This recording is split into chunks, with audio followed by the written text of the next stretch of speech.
and welcome to episode 448 of the Awesome Comics Podcast, the place where the small press makes one hell of a big noise. My name is Vince Hunt, and joining me as always is the creator of the comic series Vanguard, Dan Butcher. Hello. And blah, blah, blah, blah, blah. He's got a hat on. It's Tony Esmond. Bonjour. Bonjour. Comment tu t'appelles? Black count. I don't know what that means. What do you mean? I'll tell you who's good at French. Eamon and Simon, they're good at French. They're impressing me with their accents. Oh, but who are they? Well, you'll find out later, listeners. Yeah. Because Tony's been out and about on Angoulême, and we'll be getting the scoop, the skinny, or what would that be in French, Tony? The skinny? Le merde. I know what that is. So yeah. So we'll be finding out all about that afterwards. And welcome to the show, because this is going to be an awful lot of comic book chatter. Got a busy one this week, guys. Start your week, and we're not going to mess about. We're going to have all this banter and all this nonsense, and of course, great recommendations at the end of the show. But first, we've got a bit of a special one. Got a bit of a name creator on. Somehow we managed to do this. I don't know why, and we get the cameras on, and Tony's pulling funny faces as we speak. It's just to make himself laugh. What? Sorry? Yeah, this is why this is not. My VPN was playing up there. Yeah. Well, you can get cream for that. But no mucking about. No mucking about, because this is serious. As we're talking, should we just play it now? Let's get into it. No fucking about this week, because the listeners want to hear the one and only Bob Fingerman. Okay, this week we're very pleased to be joined by a creator whose work includes titles like Dottie's Inferno, White Like She, Mad Magazine, which gets mentioned quite a bit on the show, and a lot of you out there must surely know him from the series Minimum Wage. Now there's a career-spanning art book, That's Some Business You're In, which is a brilliant title. It's on the way, and we think it's time to welcome to the show the one and only Bob Fingerman. Welcome to the show, Bob. Thank you. Thank you for having me. Great to have you on, man. This is looking a cracking book. Cheers, as well. Yeah, can't wait to get it. It's really good. Quite an epic tome of, like, and we're just going to get straight into it, like your career in cartooning and comics. So what better question to ask than how did it all get started with cartooning? Yeah. That's quite a big question, I know, to start with. Yeah. But... perhaps. It happened, it's funny, because the title is something my dad oft repeated. Anytime I would talk to him about what I was doing, he would sort of pause and then just say, "That's some business you're in." Always with a bit of disdain, just oozing off it. But the thing is, as much as my mom was way more supportive of my doing art, my dad was more instrumental in kind of choosing my path, because my parents were divorced when I was still an infant. So, it was the weekend dad thing. And when I started going, when I was really young, I didn't, but, from the age of like 4 forward, he would come pick me up on a Friday, and we'd go back to his place, which was in New Jersey. I was in New York. He was in New Jersey. And he, being basically a clinical depressive, I'm chuckling, that's not funny at all, but I mean, it's what he was. He always had stuff in his house to kind of cheer himself up, and some of the stuff he had were cartoon paperbacks. He had, Peanuts, he had Pogo, he had Jules Pfeiffer, and, collections of gag cartoons and that kind of thing. And those were the first cartoon stuff I ever saw. So, and it really kind of clicked a switch in my head where it was just like, because again, cartoons are also for children. They're really, if they're not super detailed, they're really easily digestible images. So for me, I look at Peanuts, I get it right away. Jules Pfeiffer, he had a very kind of spidery line, but it was very clear. He didn't clutter his stuff up with backgrounds. It was just the two people talking, and, all these things. He had Gay and Wilson. Gay and Wilson was kind of the most detailed of all of them, but these were all images that my little brain could really absorb and try to, I won't say try to emulate, but it gave me kind of a clear road of what I wanted to do because I already wanted to draw. That came innately. I was just, I think it was literally in my blood. My mother wanted to be an artist. She didn't have the luxury, but her sister, who passed away before I was born, her sister was an artist, and my maternal grandfather, who was also long gone by the time I came along, he was a professional artist. So I think Okay. I was just predisposed. So, the desire to put images on paper was already genetically there, and then the kind of images I wanted to put on paper was probably dictated by the early stuff I saw at my dad's apartment. Cool. So were you the kind of kid in class who could draw? There's always a kid in the class, isn't there? That's why we Yeah, I see don't it. know if there is an articulate there is here, but anyone would say you're a good drawer. Yeah. That's Yeah. Yeah. that good drawer. But yeah, that was me, and it was sort of that was like the one thing. This is like where you fall into the whole archetype thing. You're the smallest kid in the class, and like, what's the thing about you that makes you slightly less punchable? You can draw funny pictures. So, So I'm guessing around that time Mad Magazine came, because I know we've spoken about it a lot. You were so proud to be in Mad. Was Mad yeah, Magazine an earlier? What sort of artists in that period were you feeling as well? early, but not as early as you might think. Mad was a little scary to me to start with. I had Mm. this sort of strange, this was always part of my wiring, the attraction repulsion thing, which were usually equal in measure for the same thing, where I was both attracted and repelled by it. And I remember when I first saw Mad, I was very, very young. And I thought, oh, that's for older kids. That's not for me. It's like that's forbidden fruit. Mm. Because, the covers were kind of grotesque and in a way, because they were, it's funny, I've never really thought about this where I was talking about the simplicity of like Charles Schultz and all that. The complexity of the images on the covers of Mad, which were all painted very realistically, were in a way at first off-putting to me because they Mm. were kind of like, ugh, who's this grotesque looking creep with the gap teeth? It just Yeah. was gross. Yeah. And I We didn't we had really, we have a similar thing with 2000 AD over here. Kids of a certain age actually almost found it a little frightening, yeah. for a similar sort of reason, I think. Yeah. Yeah. Yeah, well, that's the way it was for a lot of the things that I ended up liking. Magazines like Creepy and Eerie, they Yeah. were just like, oh my God, forbidden fruit. And um but it was my babysitter's daughter who was a few years older than me. She read Mad, and I Mm. kind of began to see it there, after school when I would spend a few hours before my mom got home from work.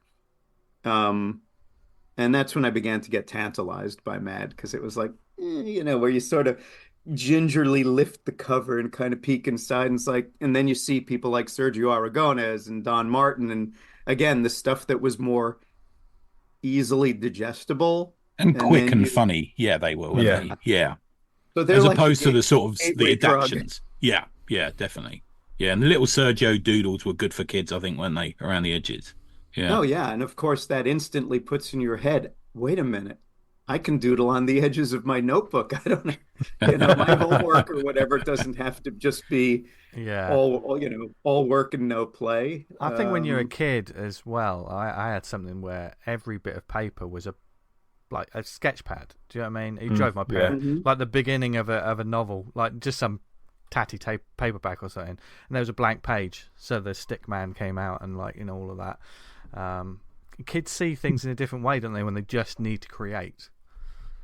Yeah, yeah, they're less well, they're less fussy about things. I Mm. was a pretty fussy kid, but I wasn't quite as fussy Did as you I'd later devolve into or evolve into. Yeah. I've never asked you this, but were you a sort of capes and tights fan as well around that time, or didn't No. agree with you, or no? No, I've Shaking your never head. been, I've never been, which of course doesn't necessarily endear me to the rest of the comics community. I mean, is that a Yeah, statement I that can be said tried. now, though? Because like comics now, I think within the comics field, people look so much further than the conventional. Yeah. The capes and the tights now become that sort of, oh, we don't like those comics. Usually like they're the with that. training wheels for many. Mm, They start on them and then move on to Mad Magazine or something like that. So you mm, kind of came at it from a different angle. When in the Yeah. same way that you've got Mad Magazine, people over here they either go capes and tights or they go 2000 AD often. And I think Mad Magazine in Marvel DC in America was a similar sort of thing. I think Hmm. sometimes. mm, Well, Um, I think, because both my parents were avid readers, and I think they also wanted, me, like, especially when my mom saw that I liked comics, I think she wanted to get me stuff that was maybe a little, I don't want to use the word better because that's an elitist thing, but she's the one who introduced me to Tintin because, the paperbacks were coming out. Uh, in the States. And so she bought me one of those just to see if I would like it. I was probably 9 or so at that point. And that was another thing that really made me say, oh, wow, okay, comics can okay, be something that I can connect with a little bit more. I tried with some superheroes, like Spider-Man, I kind of flirted with enjoying for a little while. But the thing is, the thing that I never really got, and maybe it was stupid, was the serialized nature of these kind of long, where it's like, mm. oh, this is Yeah. already issue number 200, whatever. It's like, are you kidding me? It's just like, I'm never going back to see any of this earlier stuff. So to me, it just always felt like you're cracking a novel right in the middle of it. And it was Mm. just like, I get you. I Well, Yeah, don't Yeah. know. the European books like the Tintin and the Asterix, isn't it? It was the small little contained book that was you could read it beginning, middle, and yeah. end. Yeah. Yeah. Self-contained was always more appealing to me, where it was just like, okay, I'm gonna get my whole thing Mm. here. And And there was a lot to those books compared to an American comic, aren't there? You it took you a while with a Tintin, Asterix especially because of all the gag stuff. Mm. Um, yeah. So I mean, do you think I mean, you went from? Did you go from school to the School of Visual Arts? Is that where you went? SVA, right in saying, Bob. yeah, yeah. How did that happen? I'm guessing was there a period of making comics before then, and it flowed Mm, into? well, I mean, I was always drawing comics from a young age on, but I actually went to an art high school. Oh Uh, wow, okay. I had hit a really dark patch in when I was in junior high school, so seventh grade through ninth grade. If I had known I could have started high school in ninth grade, I totally would have lobbied to get the hell out of my neighborhood school. I was in an incredible depression at that point. All right. It just felt like but just really, I know a lot of kids, that's a really dark part because you're beginning Mm. adolescence and all that. Yeah. And Suddenly a different person, aren't you? where you're Yeah. Yeah. wrestling with being both a child and beginning to be a teen. And, my being kind of the odd man out didn't help. And it began to feel even more kind of alienating at that point. It's not like I didn't have some friends, but it just felt like the whole milieu was really getting on top of me. And so, um, and that was the one area where my mom and I butted heads because she loved school. I hated school. And but I said to her, I was pretty much like, I can't take it anymore. I cannot go to my local high school. It's really gonna do me in. And so she researched and found some art high schools, public art high schools, um, uh, In in Queens or in Manhattan. okay. I was in Queens, but these were, what they call feeder schools because the student body come from all 5 boroughs of New York City, commuting. Um, and art and design, a lot of people probably have the exact opposite experience, but high school probably saved my life because I was suddenly going to a school full of the weirdos. It was like, oh, I'm not the weirdest one. Not that I was particularly weird, I behaved normal, but I just Mm. felt like I didn't connect. But then Yeah. suddenly got all these kids where, there was a fashion design department at art and design. So suddenly there were kids who were like openly gay kids. That was not something that you would find, in my neighborhood school. There were the comics kids, there were the architecture kids, like, the very studious ones who show up with their T-squares and all that kind of thing. And it was, I'm not going to say it was paradise, but suddenly it was a school where I felt like I belonged. And Okay. and the other great thing was after 10th grade, you didn't have to take I mean, maybe this is a detriment to my fully rounded education, but you didn't have to take maths or science anymore. You could just do all quote unquote liberal arts. Oh. So, I had a comedy writing class in high school, which how great is that? You Mm. show up and you're writing sketch comedy or humorous essays. And so that was a great kind of Were you training on the ground. Were you at the Fame Academy? Is that where you were? Bob? That Mm-mm. was Mr. Zharovsky was there. You're dancing in No, the street. No. no, Dancing in that the was street. that was actually very close, but that was All right. the High School of Performing Arts, Yes. Yeah. Okay. um, which later merged with another art high school called I forget, but there was one way further north of Harlem, and that one merged with Performing Arts and became the LaGuardia School, Okay. which So is were you published in that time? What was the first thing you got? I know. no. No. When did that come? Was that when you were at SVA or? Yeah, yeah. The first year at SVA was my Bob is an asshole year. Um, just had a chip on my shoulder that was so outsized, um, because I felt really resentful that first year. It was like all the goodwill of high school was gone because suddenly now school is being paid for, and it was a big step backwards because the first year you didn't get to jump into a major. Um, so it was kind of a step backwards since I'd already gone to an art high school. It was covering a lot of Okay. ground I'd already done for the last 3 years. But the reason I chose SVA was because Harvey Kurtzman was an instructor Yes. there, Yeah. Right, and nice. Will Eisner was an instructor there, and so was Art Spiegelman. Although the year I got into my major, I don't remember why, but Spiegelman stepped away for a year, maybe to work on Mouse, probably. Maybe. Yeah. Because Um, Kurtzman, for those that haven't seen the glorious wraparound cover for your new art book that's coming from Zoop in a couple of days, Kurtzman's almost hovering above the crowd, isn't he? You've got him yes, I above. had Yeah, Saint Harvey there with his yeah. halo. Yeah, Harvey. Now, finally, to answer your question, Harvey. I went from being a very lackluster student in his class, uh, almost instantaneously, to being someone he hired to work on a book he was doing.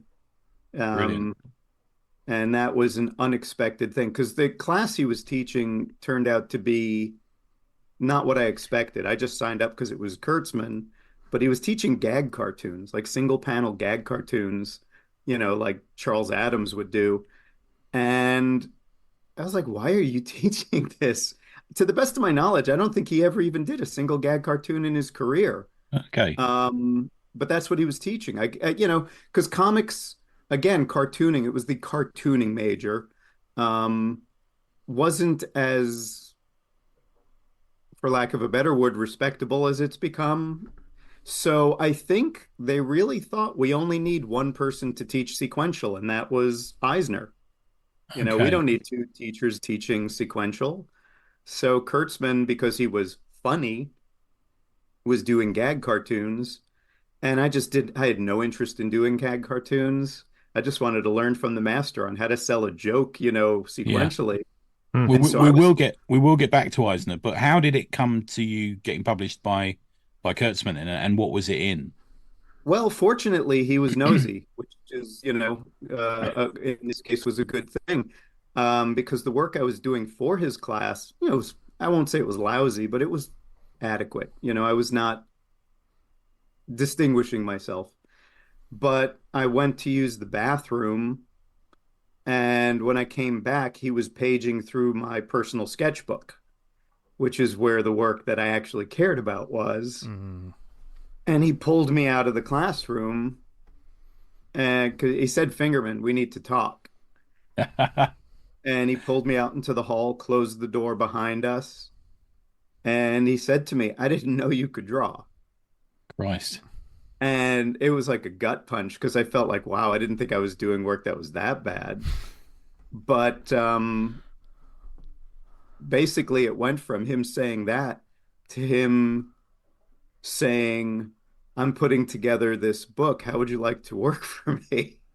Wow. So it really was kind of like the very low rent uh cartooning version of the old movie stars being discovered at Shafts in Hollywood. Yeah. You've got the look. You should be in pictures. It was, you're a shitty student, but you can really draw. So What was so different about the two things, about your sketchbook and what you were submitting in the class?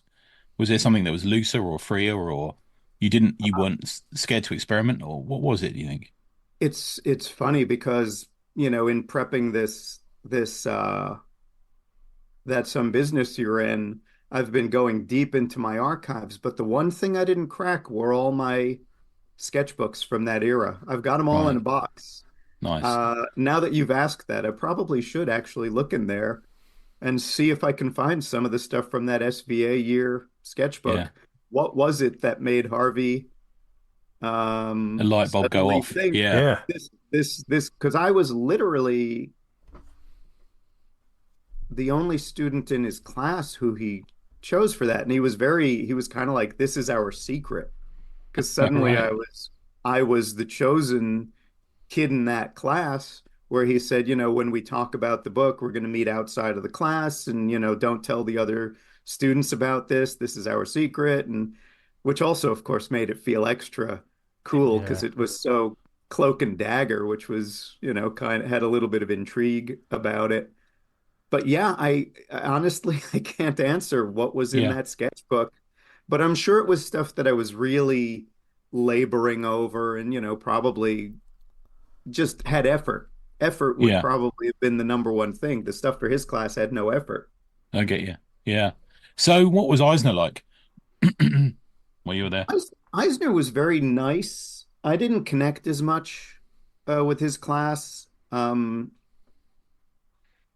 There was more, in a way, it felt a little staid, if you know what I mean.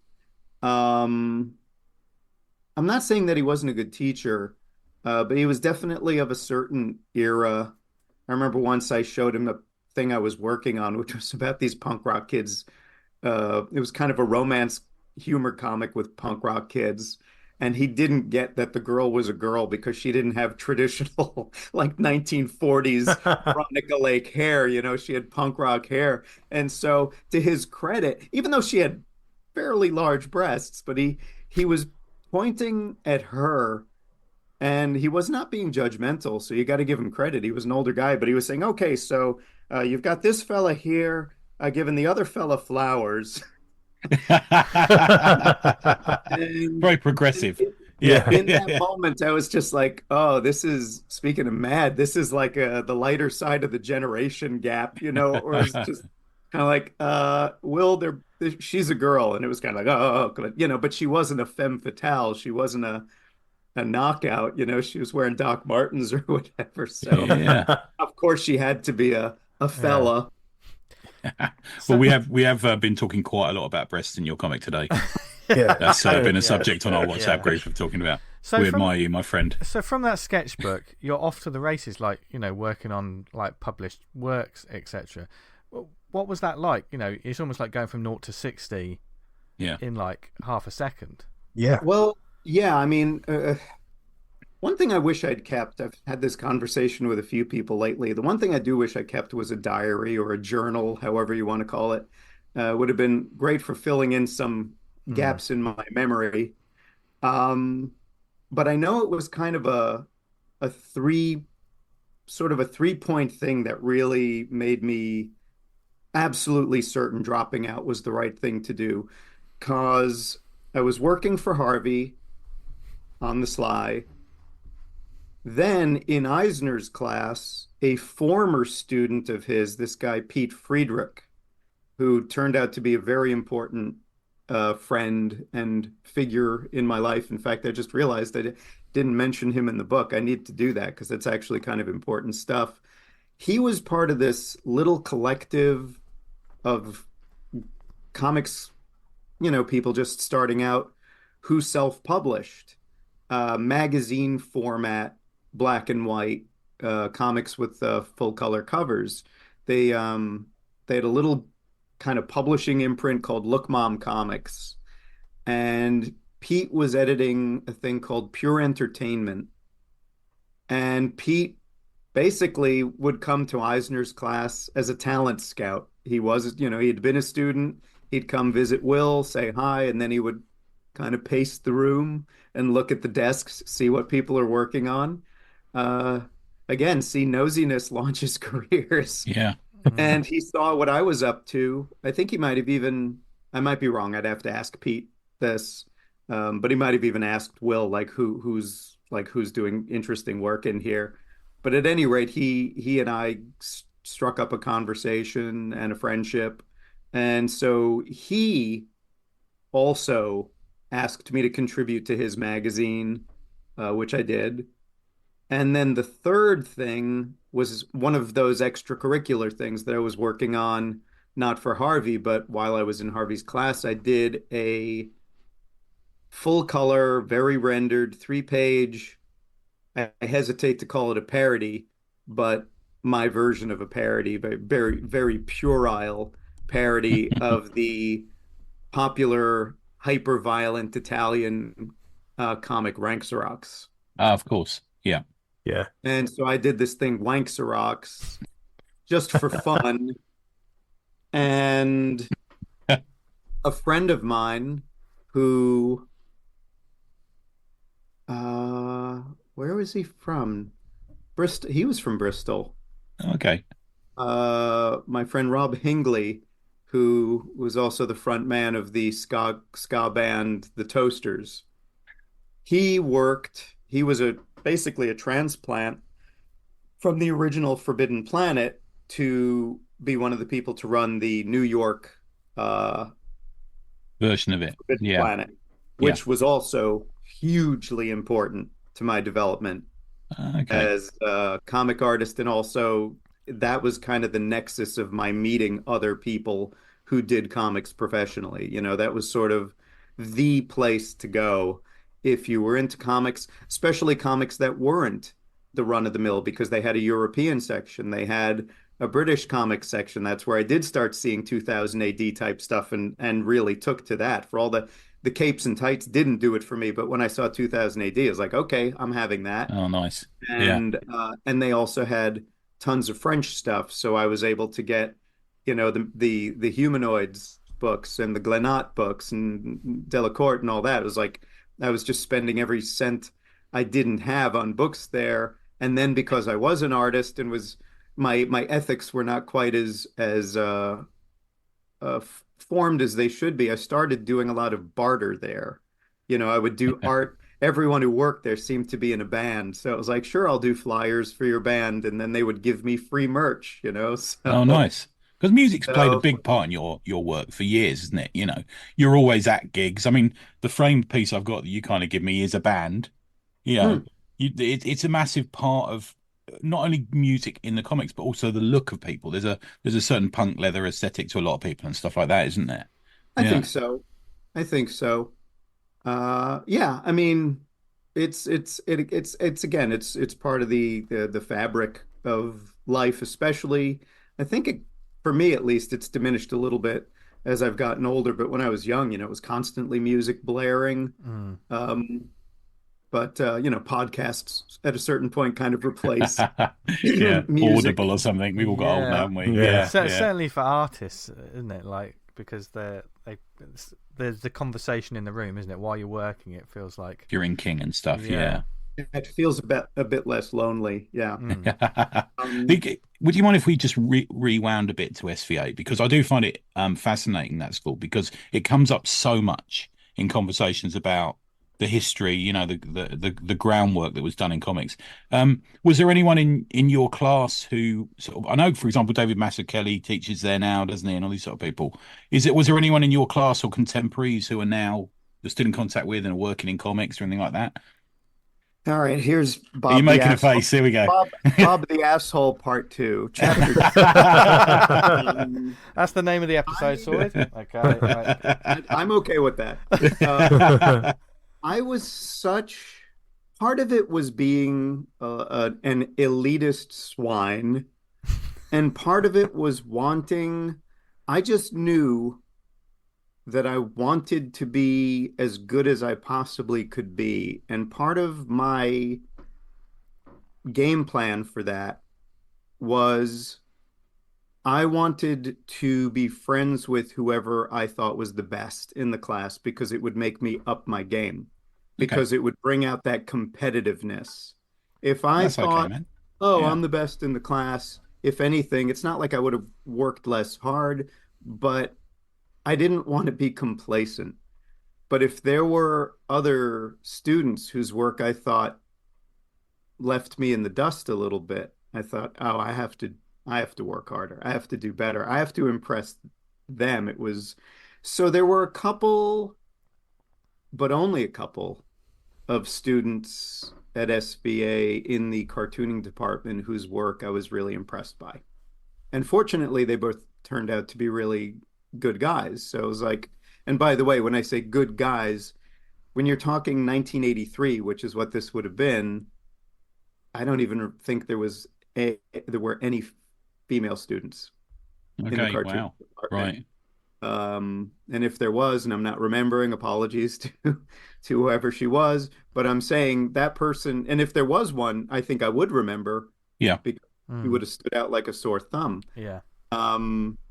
It was very male. Comics was, by the way, speaking of things that contribute to being the angry young man, when there's zero in the possible dating pool, you've got a lot of hormones going around your body and no place to put them.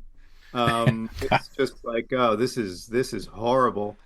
This is horrible. No wonder Will thought that, it was the one guy courting the other guy. It's like prison, you're just in there with all these other frustrated creeps. But anyway,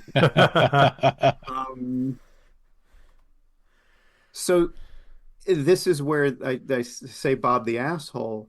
I don't remember anyone. I don't remember anyone except for the two friends I had. Okay.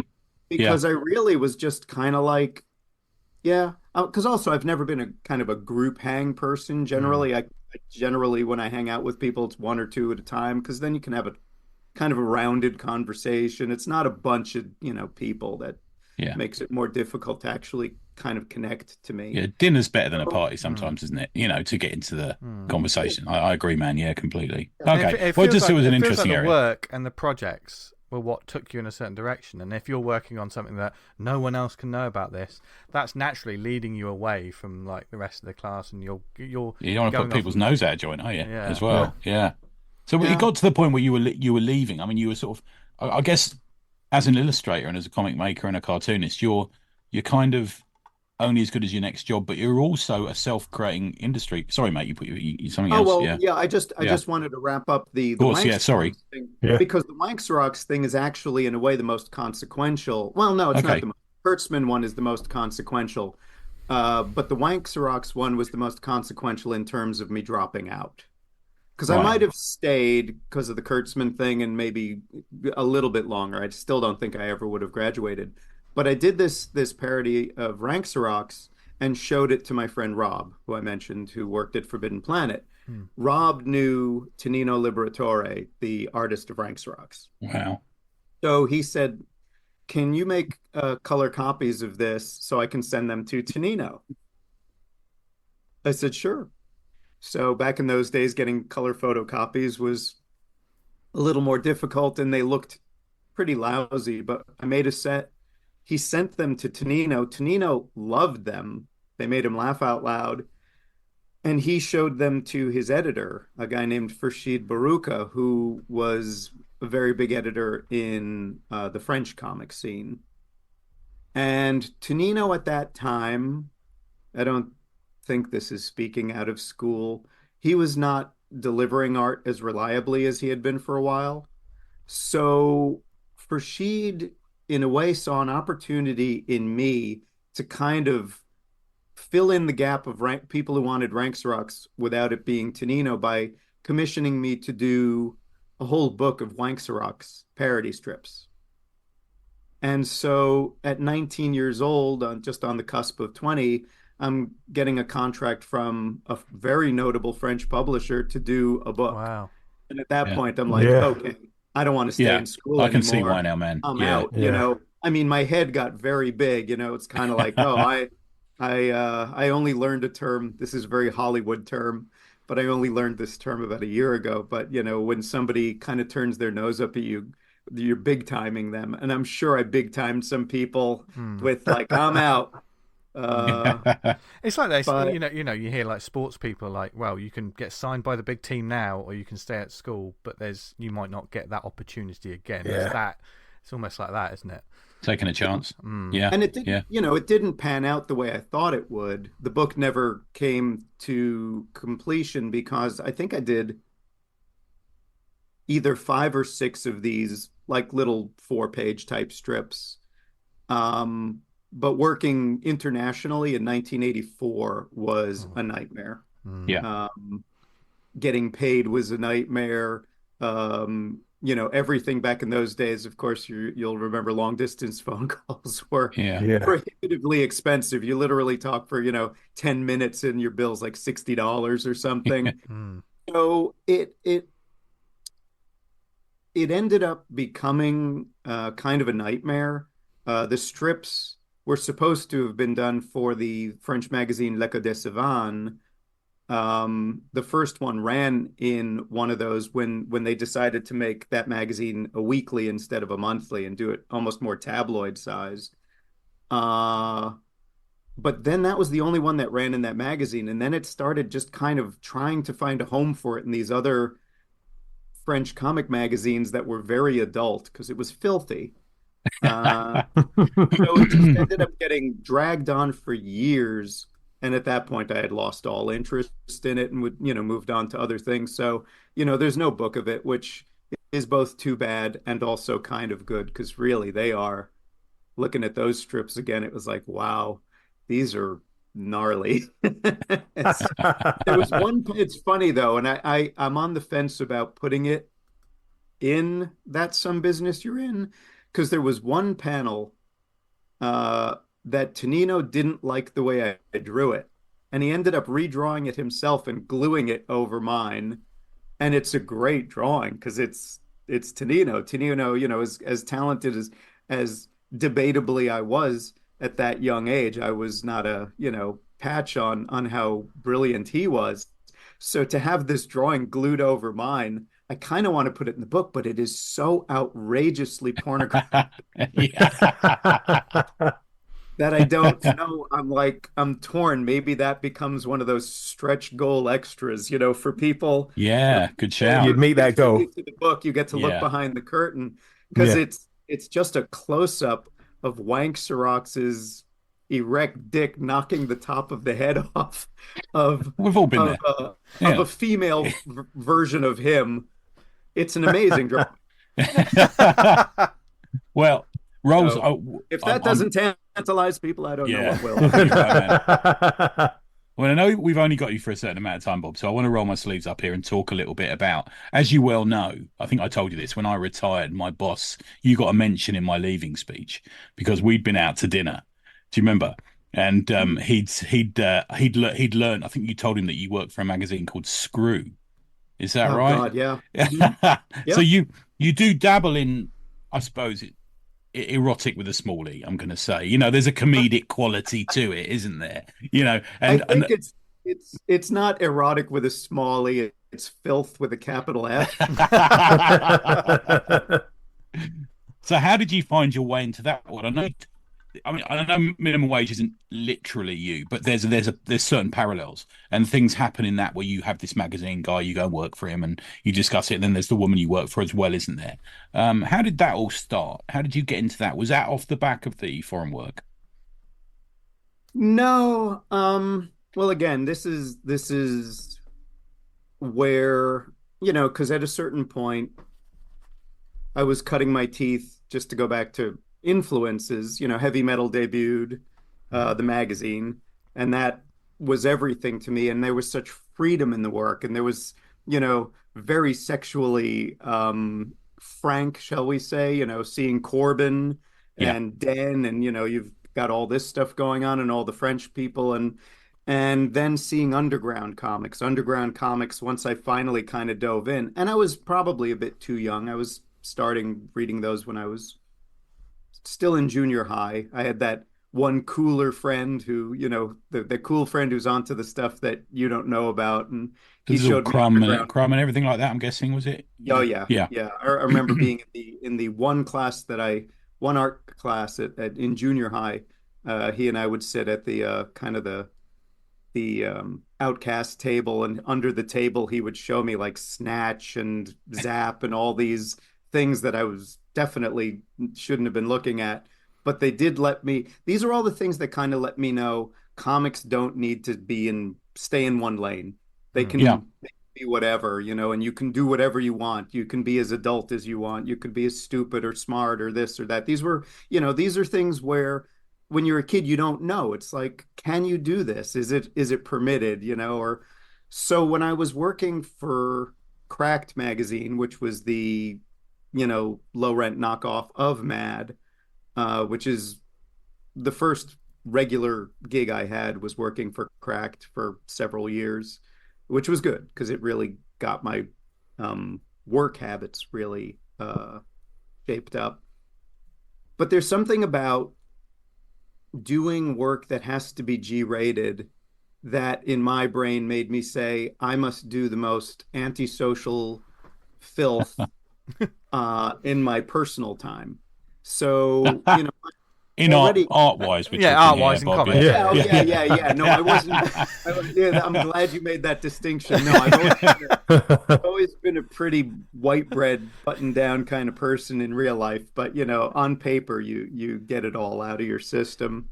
It's people always say when they meet horror authors, "Oh, I was expecting this ghoul, and he was the nicest person." It's like, yeah, you get your demons out on paper. Yeah. Yeah. So this is where sometimes my aspirations and where I actually ended up definitely diverged. I would love to have worked for classier publications. And in those days, you would go around with your portfolio of samples and you'd leave it with some receptionist. And at the end of the day or the next day, you'd go pick it up and you never even knew if anything got looked at. Yeah. There Right. were Yeah. tricks. I think, speaking of Dan Clowes, I think he has an anecdote that he told about how he would put like a hair, like he'd tape a hair, and if the hair got snapped or something, he could tell the portfolio had been opened. That Yeah. kind of thing was like, but I will say, all the quote the respectable publications I went to, uh, my skill set probably wasn't up to snuff yet. So when you get rejected and rejected and rejected and rejected by every place you want to work and you want to make a living, you go to the low hanging fruit. And the low hanging fruit were men's magazines, as they, euphemistically call them. And, my skill set there was kind of above what was being presented. So it was not good enough for like the New York Times or this magazine or that one, but for but for Jugs or High Society Yeah. or whatever. Dan's already on eBay, by the way. As soon as you said that word. Excellent. Let's go. Excellent. Yeah. But Well, that's an essential sort of like learning, though, isn't it? I mean, the subject matter aside. Skill in some of those comics. Yeah. Isn't it? Yeah. well, Yeah. also to be not to be crass, but to be pragmatic. The pay was so much better than regular comics. I did Okay. some just for when I was writing the text for that some business you're in. I did one of those things where, you adjust for inflation, something then versus something now. And for the work I was doing for this one publisher, in today's dollars, I was getting paid well over 1,000 a page. Yeah. And comics was not paying anywhere near that. So I could, for the minimum effort, I worked hard on the strips, but really, if you're only doing like 6 pages a month and you're getting paid that well, A, I had time to draw my own stuff. Mm. And B, I had time to just kind of go live a life and have fun, and actually have money to pay my rent and go see bands or, this or that. And It's sort of inadvertently feeding what comes next, isn't it? Because you're living that life that then you can draw experiences Yeah. on to then put into the work that you're going to yeah, do in the future.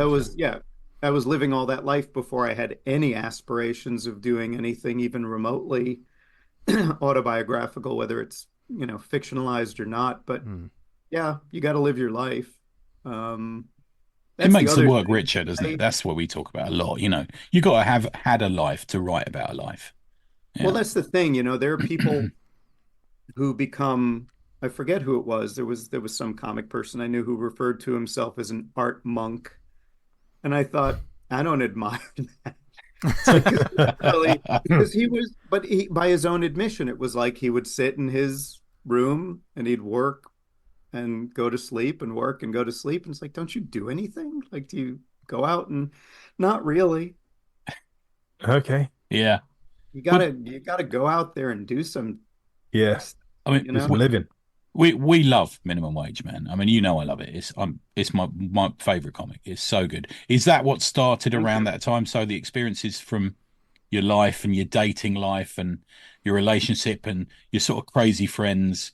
Um, did Well, you, minimum wage had to come from doing stuff that I didn't really like okay? uh, to kind of get there. Yeah. Uh, or I won't even maybe saying didn't like isn't quite the right way of putting it, but I had to try some things to see what was a good fit and what wasn't a good fit. I think that's a better way of putting it. Um, because, at a certain point, I'd been putting Fantagraphics had done that little offshoot Eros comics. That was a way for me to kind of, Yeah. I it's funny, at my present age, looking at where my head was at when I was younger, I was on the cusp of 26 and I still didn't have a solo comic of my own. And I thought, this is ridiculous. What am I doing with my life? 26, it's like, my God, you're still a kid. But it was very important to me. And again, the low-hanging fruit and the expedient thing was to do some collections of the stuff I'd been doing for the men's magazines, and then I had other stuff. But I wanted to do something more acceptable. And I don't remember. Here's again where I wish I had a diary. And I even tried to research this and I couldn't. There are gaps in this. There's a memoir component to that some business you're in. Um, but I don't really remember how I came to be doing Teenage Mutant Ninja Turtles for the Archie imprint. You'd think you'd Yeah. think I would remember that because it Yeah. was Yeah. kind of important. I know whoever it was who brought me into the fold liked my Eros stuff. That much I remember, and they could see that I could draw. It wasn't like, oh, this guy can only draw so and so. So, I did Turtles for a three issue run, and then I did a kind of a one-off thing, and I knew it wasn't for me. It was like, okay, this is I'm glad I did it, but I don't really think it's right for me. Was there Um, learnings in the format going from like 6 sort of pages to longer form issues and things like that? I'm guessing less panels per page as well for Turtles, maybe. no, the Turtles, well, no, they were pretty jammed. The other thing is I Right. didn't write it, and that Mm. was, I think, my first experience executing, you know, a pretty long story that I didn't write And truth be told, I didn't think it was a very good story. So that Uh, took some of the fun out of it for me. Um, so there was that. And then I started at that time, I was also beginning to work for Dark Horse and doing little short things and started doing some cover work because I was painting in those days. And that led, and I had also done some short stories for heavy metal in the late 80s. So that got me my first, what became my first graphic novel, which was serialized as 4 issues for Dark Horse called White Like She. Yeah.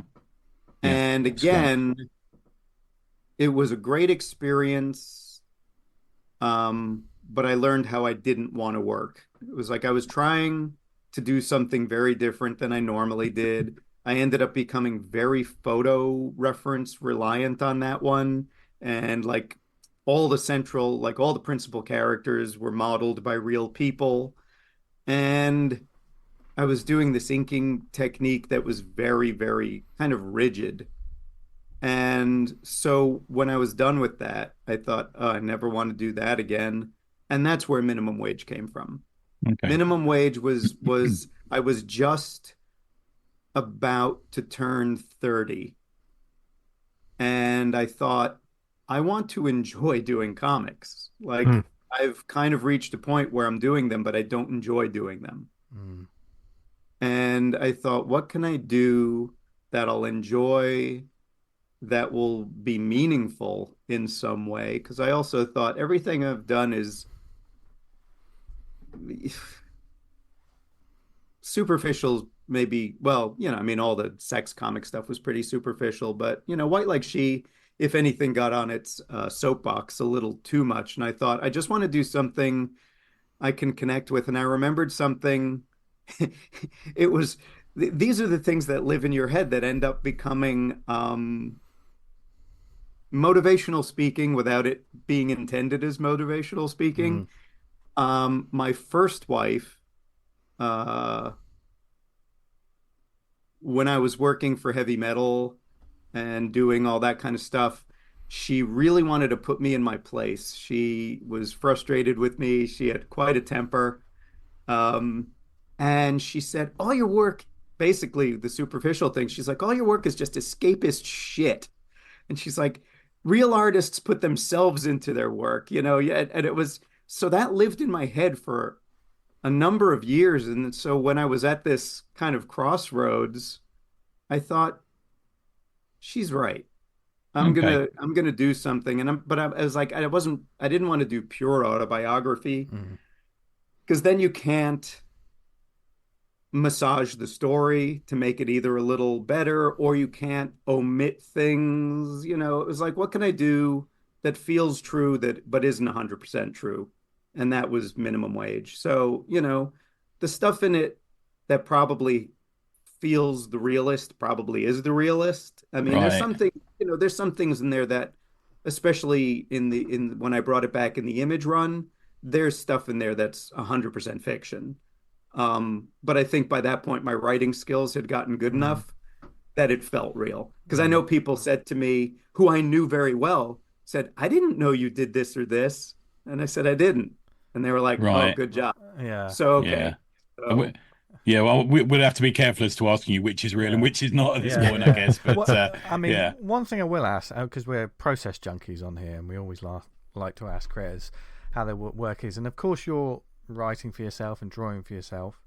Do you write full script or is it notes? I mean, some people just write on the page, literally as they're drawing. I mean, what's your process like? yeah, no, writing on the page was how I did it when I was a kid and didn't know better. And there was something fun about that because Mm. you really are just digging yourself into a hole, which also explains why I have a lot of strips I started as a kid that are unfinished. It's like, I don't know how to end this. Okay, and it goes in the pile. No, I write in a very disciplined way. I outline kind of a brief little synopsis outline. And then I write a full script. I write for myself as if I was writing for somebody else. Oh, right.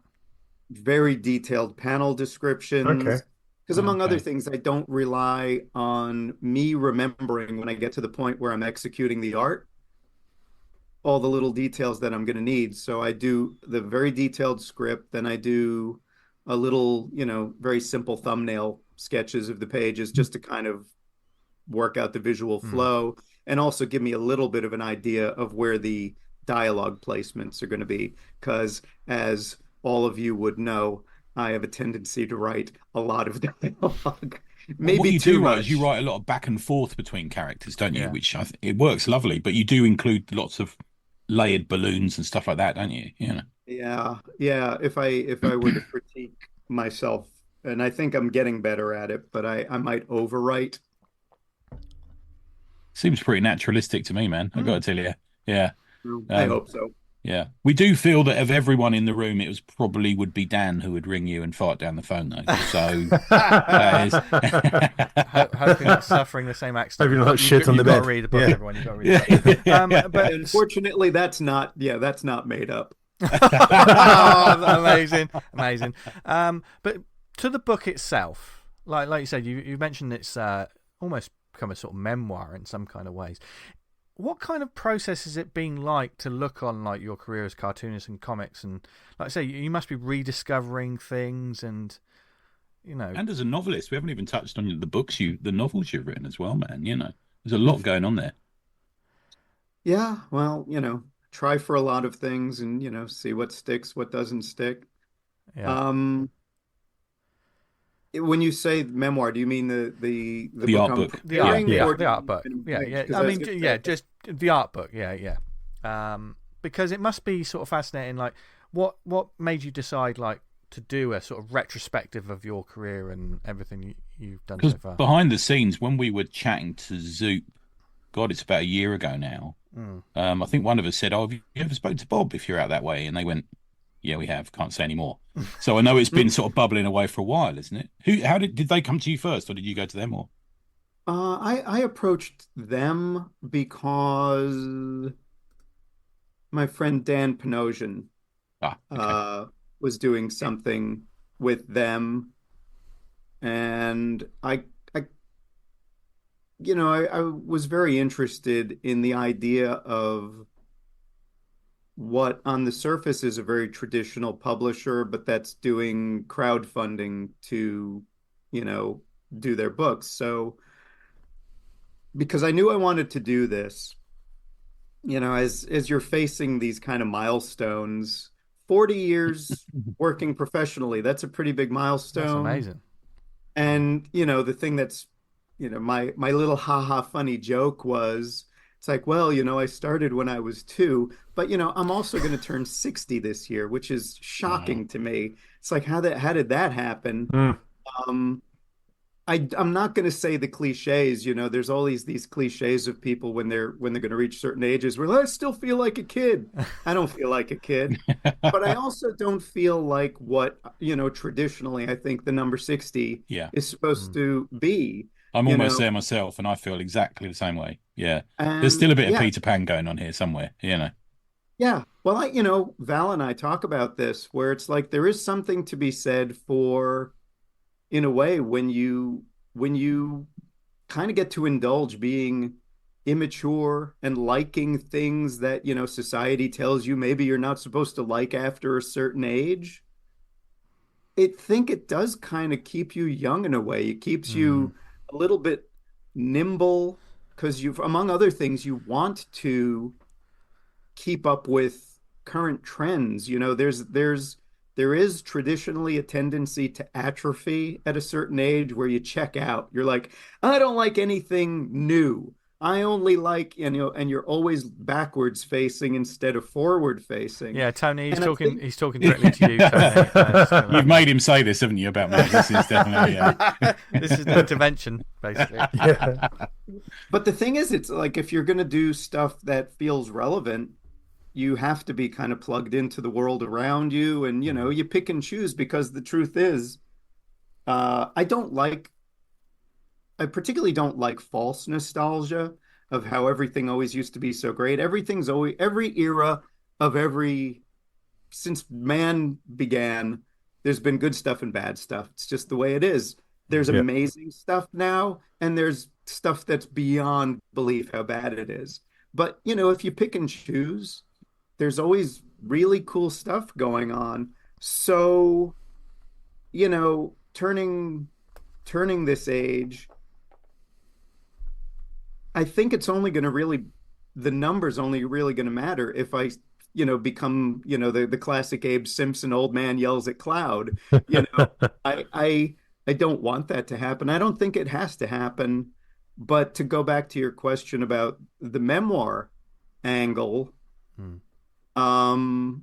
it has been a weird thing because I'm talking right now. I'm doing this whole pontificating about looking forward, but the nature of doing this book is looking backward. I mean, we can see you remembering with stuff an as we eye talk to you. Yeah. Yeah, we really can. Yeah. And it's a weird thing, though. Fortunately, I've been very good about keeping almost everything, I mean, I'm not including artwork I've maybe sold or given away over the years, but like I've got all the stuff I did when I was a kid. I've got all the stuff I did when I was in school.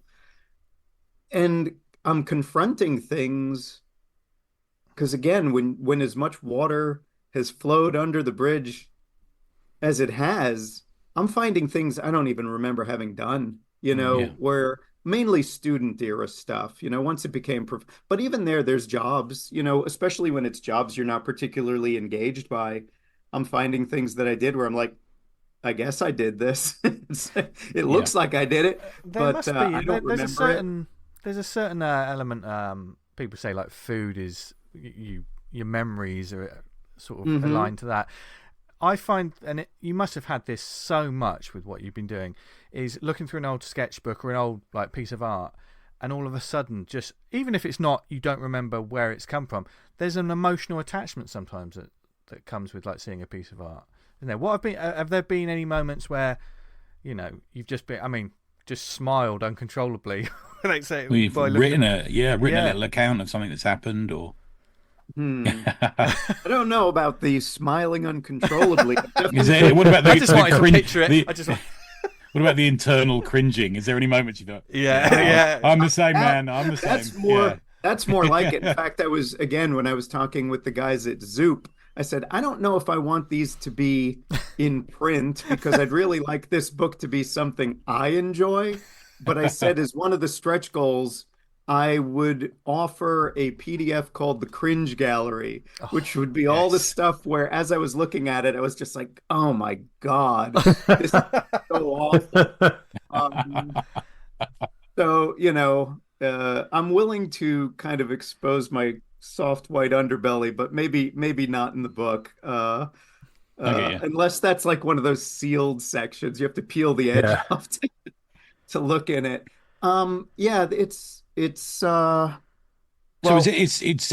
in a couple of days on zoop.gg. But when people listen to this, if they listen to the day release, is it the 30th it goes live? Is that right? The funding begins, yes. Yeah. The book itself, I'm still working on the book. Actually, last night I hit page 120. Wow, okay. I think, again, these are the things I have to be judicious about because I know they say kind of parcel out the information to sort of to tease it, to sizzle it in Hollywood terms. I know the book at minimum will be 150 pages. I can see it going well beyond that. After all, 40 years is a lot of years. And I want this to be the kind of book that I want, when I get an art book. Yeah. If it comes in at like 100 pages or fewer, I think, why are you wasting I'm looking for part 2 if it does that. Yeah. And you're looking at this as a one and done rather than a volume 1, volume 2 kind of. Well, pretty much, because the other thing is it's, the next milestone is 50 years. Who knows what the world's going to be in 50 years? I can't wait another 10 years. We'll all be plugged into comics. It'll be plugged into our eyeballs. It'll be printed on human skin. Who knows? Who knows what's going to be happening? That's right. Yeah, it'll be the Necronomicon from eBay. You'll just see my actual hand leather face on the cover of the book, just saying "Kill me." So yeah, it'll be yeah. So yeah. it's going to be oversized, I'm guessing, Bob. It's you got any idea about the size of it yet? Yeah, it's well, see, I can't do it in metric. I'm sorry, but That's fine. it's a slightly off size. It's 9 by 11, not 9 by Okay. 12, but 9 by 11. I wanted a slightly squarer uh format, but sort of traditional height, so it doesn't bother people on their bookshelves. Um Amazing. And then this once is it goes live, you'll be. I'm sure it's going to do well. You'll then sort of discuss with Zoop stretch goals and extras and stuff like yeah, that. Yeah, yeah, there's a bunch of stuff I'd like to do. I mean, there's going to be everything from, well, yeah, I don't know what I'm allowed to talk about. This is so funny. I've yeah, never done this before. This is that thing yeah. about this is kind of I think kind of Chaikin a was the same with it, listening to interviews because he's just had something with them as well, isn't he? yeah. Yeah, I can see what you're saying, man. Yeah, So, but there's definitely going to be. I know some of it will be, well, if we reach this amount, we can add another, 8 pages to the book, signatures of 8 pages. So this is where I'm hoping people will be hungry for more. And I'm just like, yeah, let's make this book, you know, massive. Yeah. Uh, I know a lot of our listeners are going to be all over this. bang into this. Absolutely all Yeah. over Yeah. this. but Are there'll you probably doing? be, Go on, sorry, Bob. Come on. no, I was going to say there'll probably be things like enamel pins. Those are a big thing these days. I know I like them, so So do I. Tony hates them, but I like them. No, don't to worry. be fair, if it's your drawing, I'll wear it. Oh, here we go. The yeah, and your usual drawing. That's all I'm going to say. We'll talk about boobs later. Yeah, but are you going to do any cons and all that sort of thing as well, Bob? Are you got plans to do any of that sort of thing? I know you haven't done one for a while, have you? Mm, well, how can I burn a bridge down? Or how thoroughly do I want to burn a bridge down? I sort of toe dipped at one actually about a month ago, Oh, did you? Okay. but it's mainly my fault that I just certain cons you realize it's a perfectly fine con. It's not my crowd though. Yeah. So I won't name the con. It was a fairly big one. But I just thought, yeah, this is fine. And the people who are here are having a great time. It's just not my crowd. I know I will not do well at this show. I can take that off the list. I'd like to go back to San Diego. It's been a while. I'm sure Yeah. it's oppressively huge. It was already that way. The last one I went to was 2006, so been a while. But in addition to doing the Zoop campaign to get it out there, once the books are actually printed, I probably would like to do some stuff in person to support it. Some signing stuff. Yeah.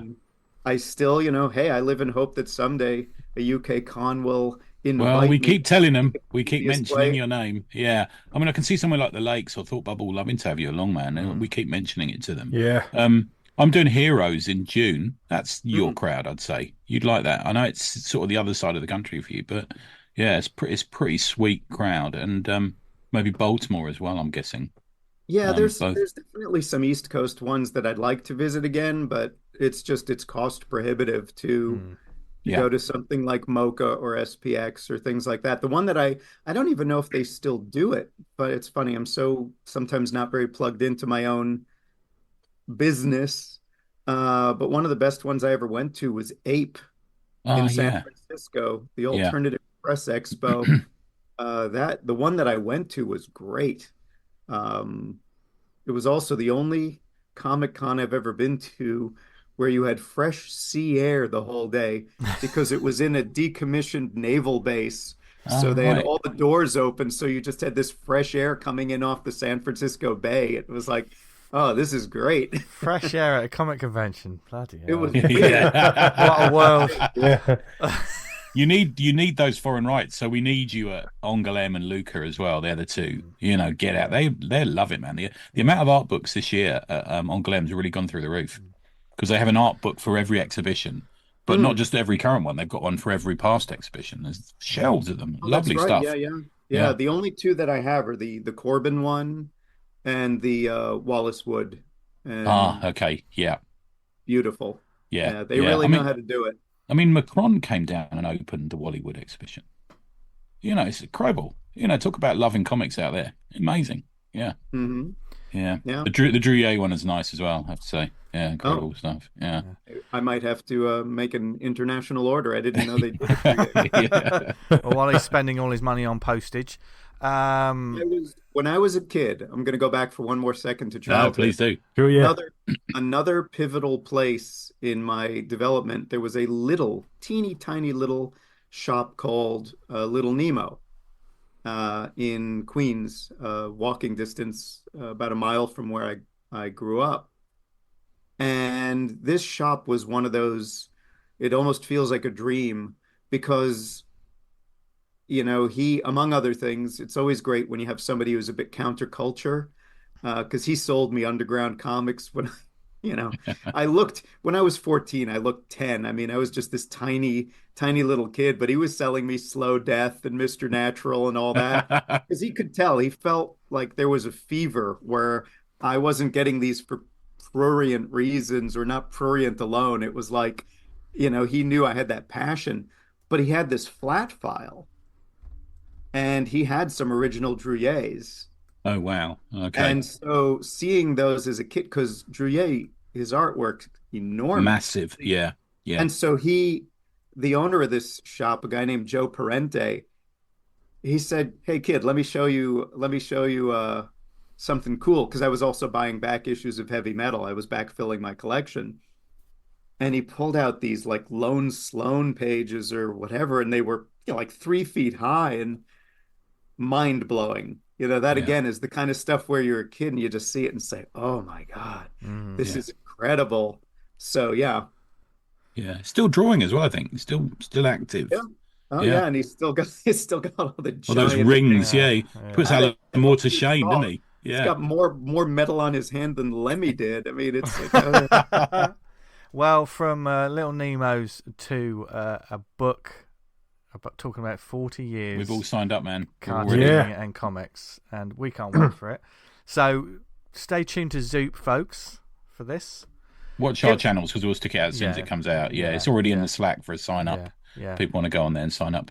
And can people find more of your work and find out the latest? Where can they go, Bob? Well, Instagram is probably the best place because I share a lot of artwork there. Awesome. And artwork and information.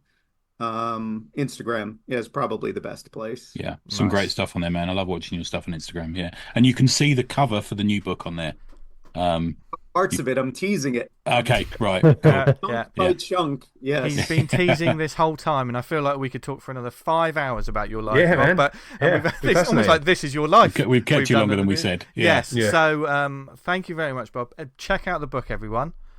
And please, thank you. And thank you. Can't wait to see it. Can't wait. Yeah. And get hold of Minimum Wage as well, man. We love that book. Hilarious. Brilliant. Demand it get back in print. It's all you need it. We need it back in print. Yeah. Write to your favorite publisher and say, "Hey, you know what needs a new printing?" Yes. Yeah. Oh, what a thing to sign out on. Thanks, Bob. Yeah. Bro. And there you go. How was that? It's lovely to have Bob on it. Any great. Yeah, he's dude. He's dude. Yeah. What people don't know is we've just chatted for about another hour. That's great. Brilliant.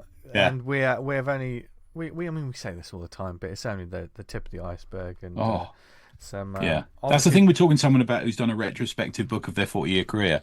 We tried our best to cover the points, but even now I'm thinking, we forgot to mention that. Yeah. It's like that. Yeah. But seriously, folks, check out Zoop. Say, if you're a fan of the work, or if you're not, you will be a fan of the work if you check out the book. Just look at the cover on Instagram; it is incredible. Yeah.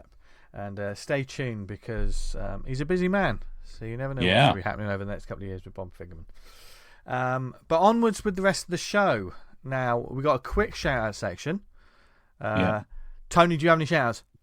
I do not have any. There's a couple There you go. That's why I incorporated said it was quick. into my Ongolem bit. Yeah. That's it. Yeah. Dan, Yeah. do you have any shout-outs? Yeah, I'm running the fan art feb, hashtag fan art feb. I've got about half list full. If you've got any original characters you want me to draw, do add them. I've got a Twitter thread going on, so I'm trying to keep it all in track in one place.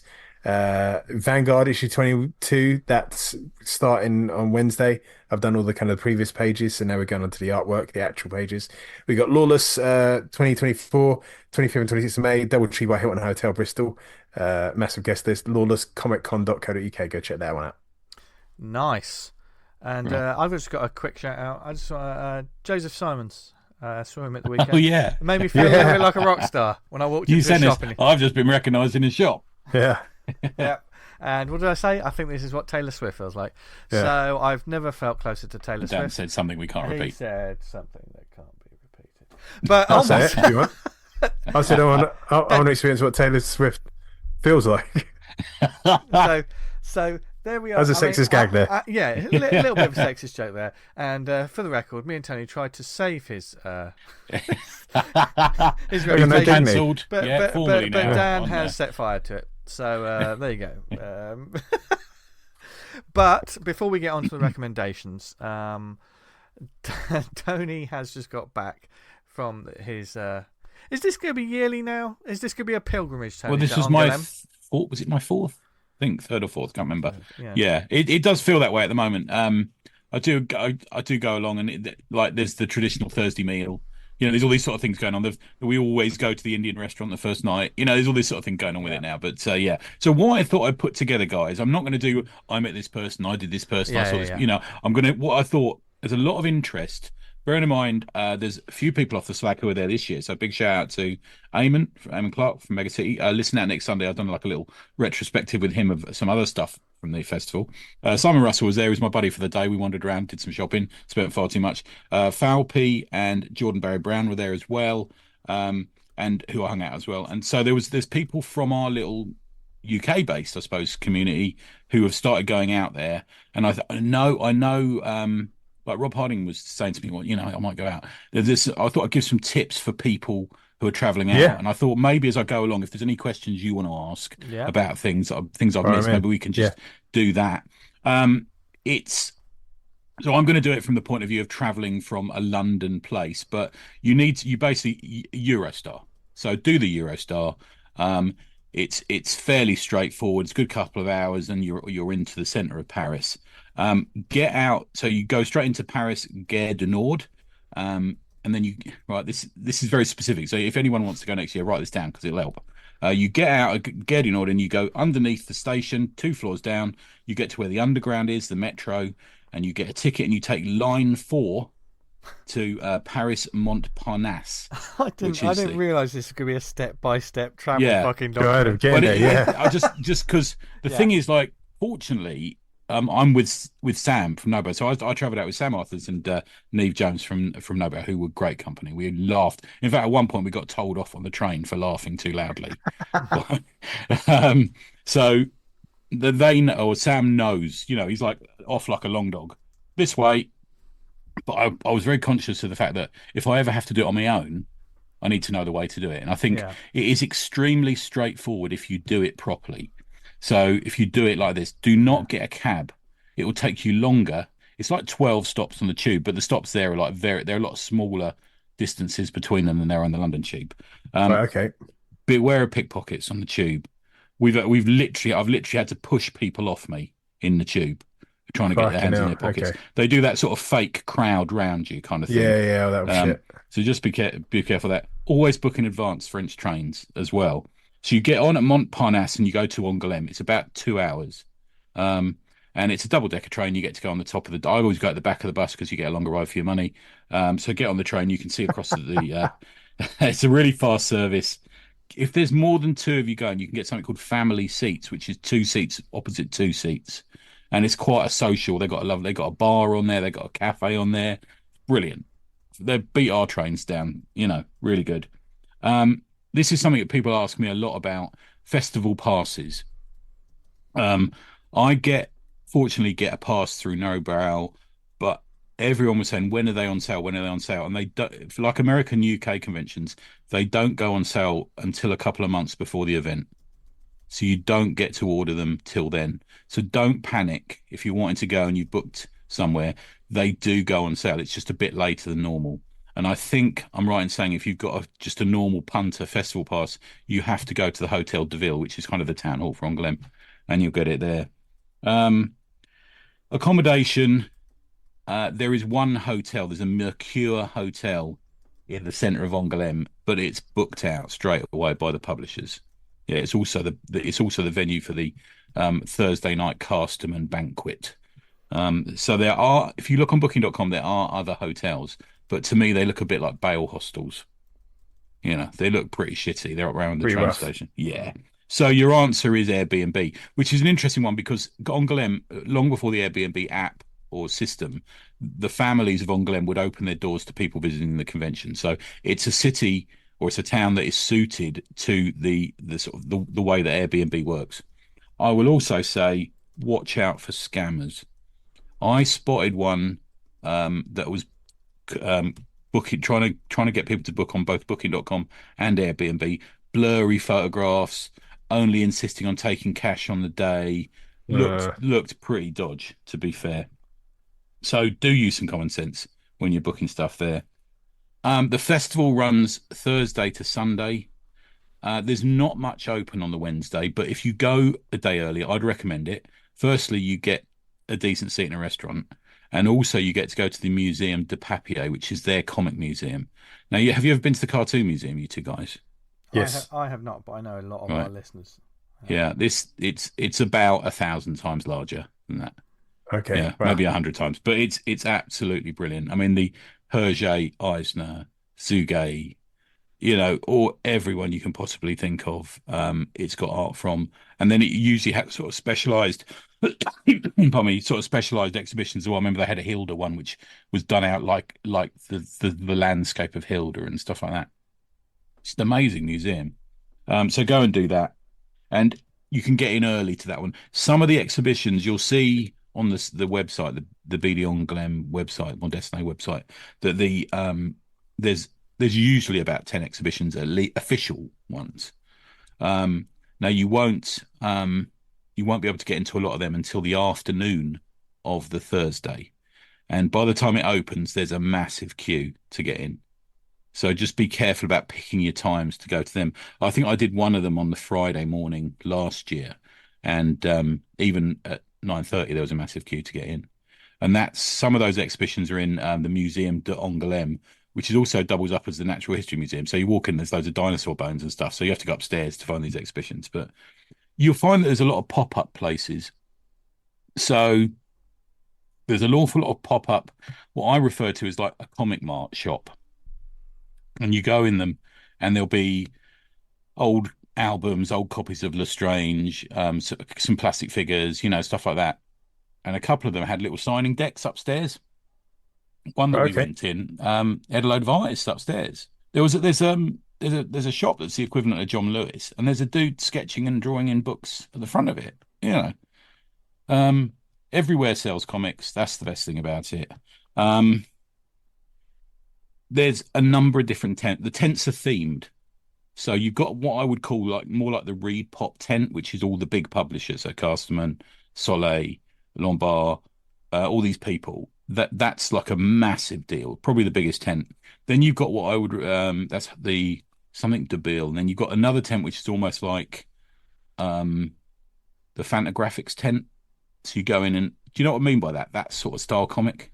Yeah. That makes sense. Yeah. And it's this long winding tent, and the further you get down, the stalls become slightly smaller, slightly smaller, slightly smaller. But it's a little bit more avant-garde, a little bit more graphic novel, maybe. I hate that term, but a little bit more that sort of thing. But in the middle of it, there'll be a load of guys drawing erotic comics who like with white hair and just fucking class acts, and everyone knows them apart from us. Or there'll be these places selling Drouillet sketchbooks and stuff like that. It's just amazing.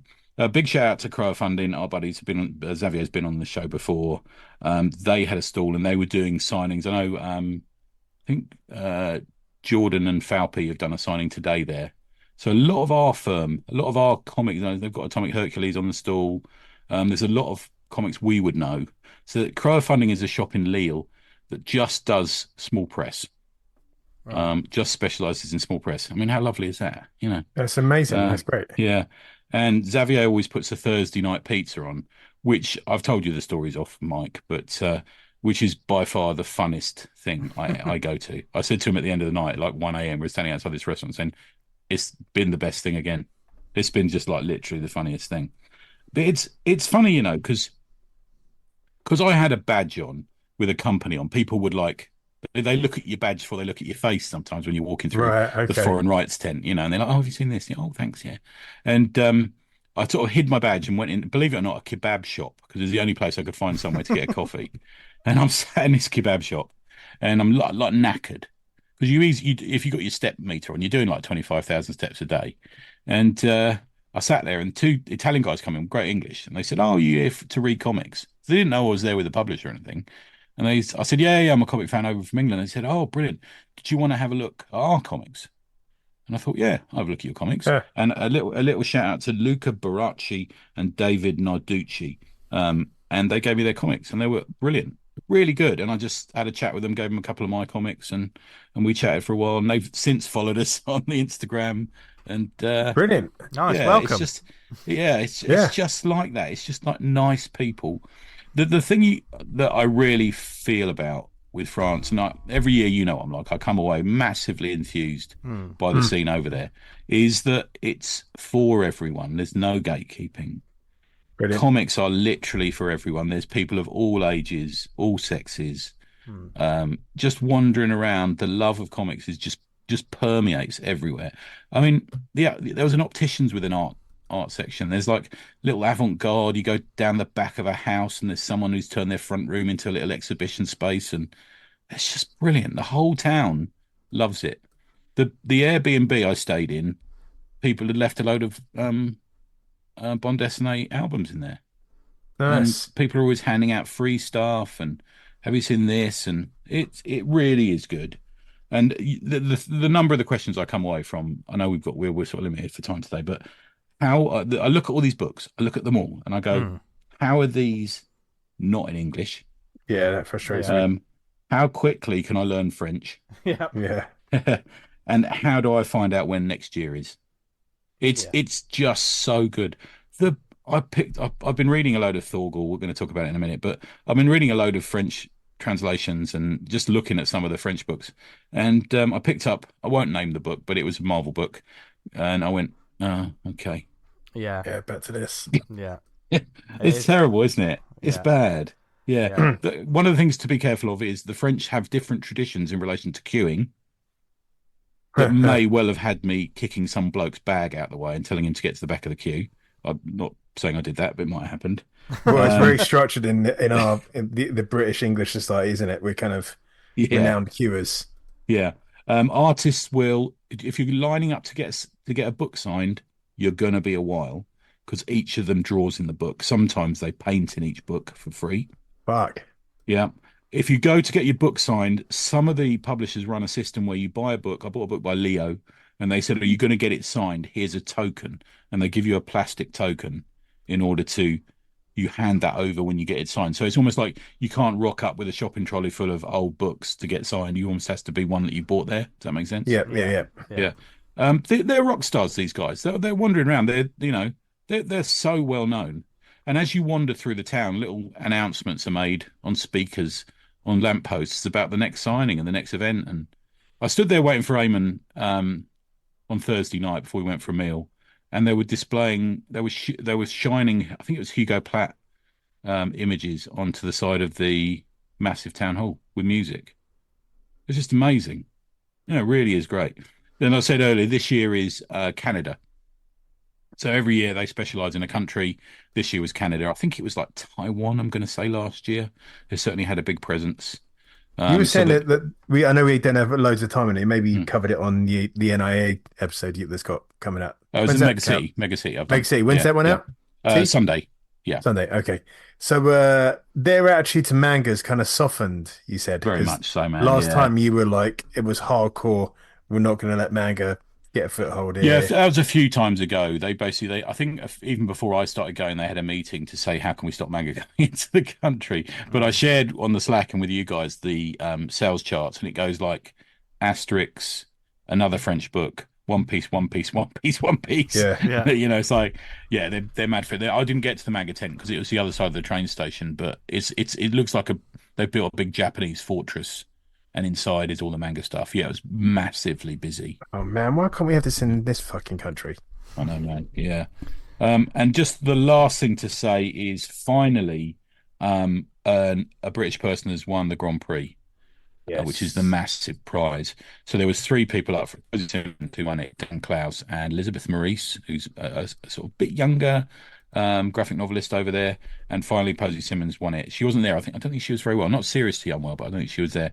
And Dan Klaus was in Paris, but he'd announced that he had COVID, so he never made it to the festival either. But I actually had Dan on my dance card as winning that. Oh, okay, fair enough. Yeah, I actually had Klaus on my dance card, and I didn't think Posey would win it because I didn't think she'd had substantially enough stuff in recent years. But it's, as I understand it, the Grand Prix is for lifetime work, Right. and then they're very fond of her in France. I think she's lived there for a while and stuff. So yeah, so it's good news that Posey. If you look at Down the Tubes, I think John's put something up there today, so you can have a read of it. Yeah, good stuff. Amazing. So yeah, go to it. It's not super expensive. Food isn't that expensive. The albums you're going to buy are not expensive. You know, for a book that probably would cost you 25 quid over here, it's going to be 12.99 or something over there. Yeah. And just a love of the medium, man. Like, I sat at dinner on Thursday night with people who are not, you know, they're trying their best to speak in English, and all we did was talk about our favourite Bronze Age creators. And I had a chat with Xavier about his favourite Carmine Infantino She-Hulk issues, and it's just brilliant stuff, man. Just love it. It's just, you go to a lot of festivals in the UK, and these people ain't read comics. No. Yeah. What's So, 2000 AD? Yeah. So So have a think about it. Book ahead. Beware of scammers. And if you follow my dot-to-dot directions, you'll be able to get to England very easily. There you go. Amazing. Safety Nice one, tip. T. Safety and travel tips. That's what you didn't think you were going to get on this show. But we give you everything, as well as a lot of comic talk. So, and speaking of comics, it's that time of the show where we're going to... I don't know why I laughed then. That sounded so cheesy. Proper Partridge, wasn't it? It's time to... You know I love it when he goes Partridge. Yeah. It's time to recommend some comics your way. Let's mix it up. Dan Butcher. Yeah. You're gonna go to me? Yeah. Okay. I've got a web teams that I've had in my kind of to read file, and I've got round to sort of reading file. You know, it's that term. Yeah, I've got like on the bookmarks bar. There's a web comics to read, and there's about 30 odd titles there. Some I've read, haven't. Some I haven't yet. And this one's called The Horizon on Webtoons, and it's done by a chap who just goes by the JH. So I don't know anything about them. And it's only 2 episodes, which is a bit it's unfortunate, but it's kind of, it starts off a story, but it kind of cuts out short, and it's pretty harrowing from the get-go. It's a drama. So as with Webtoons, you scroll down, and it starts off with a boy, and like a lot of manga or anime, the first few cells, would you call them, or frames, they're in color, like watercolor, and then it cuts to black and white. And it begins with some horrific event that you're not quite sure what's happening, where the mother puts her little boy in like this shelter to stop this, whatever's going to happen happening. And as he comes out, all the people have been absolutely like massacred. And it's page after page of him kind of looking around all these kind of dead bodies looking for his mum. And when he finally does come across her, it's a well done effect. She's kind of on the floor, and the artist has scribbled out her face, so you can't see. Okay. Like it's so horrific what's happened to her. This the way this kid's sort of seeing it, and from there it details him going off and trying to sort of make sense of the world. And in part 2, he meets up with a girl very similar to his age. They've only got to be about like 6 or 7, and they're kind of thrust into this world where it's absolutely horrible. Something's awful's gone, and there's like not only a civil war, but sort of humanity seems to be sort of utterly fading. And this I was kind of relieved in a way, because in the second one, like, you see this sort of friendship and bond coming between these 2 kids when they encounter like a bit of a crazy guy who is not he seems to be traumatized by it. And when he sees her has water, he snatches it off him and drinks them all. And it's just following them around. And they sort of say, well, we've got to leave this guy because we don't know what he's going to do. So he falls asleep and they kind of run off. But yeah, so there's only 2 episodes. And I was like thinking, this is being set up for one of them to die. Like this whole series is about traumatizing the reader and like that setup. So when it ended, when both characters are alive, I was like, fine, they're fine.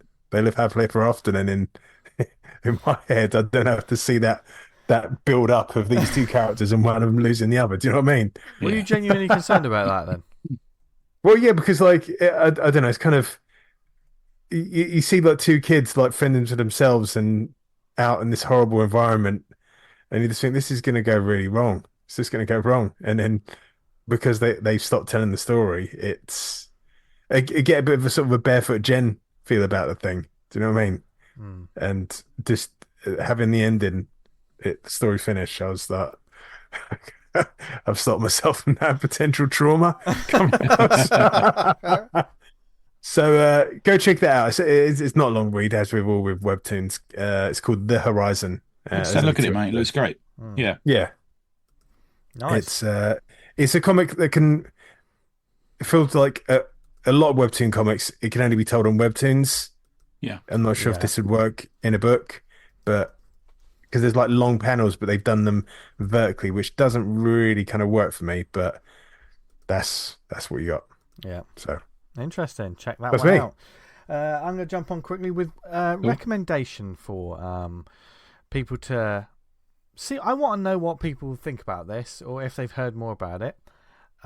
This is a shared universe that is coming to Image. It's Ghost Machine. It's the one shot from Ghost Machine, which came out last week. Actually, it was one of the new releases. I'm counting this as an issue 1, even though it's a one shot. It was $3.79, but it is like 60 pages. This was digital, is the way I got it. Glorious work, but what is it? For those who want to know, well, Ghost Machine, as they say, I'm not going to read out the whole speech that they've written, but it is the first fully shared creator-owned universes, which is called Ghost Machine, and essentially they say, creators you know, characters you'll love, welcome to Ghost Machine. Now I'm just going to read out a list of the creators, and you can see that these are people that have got some chops.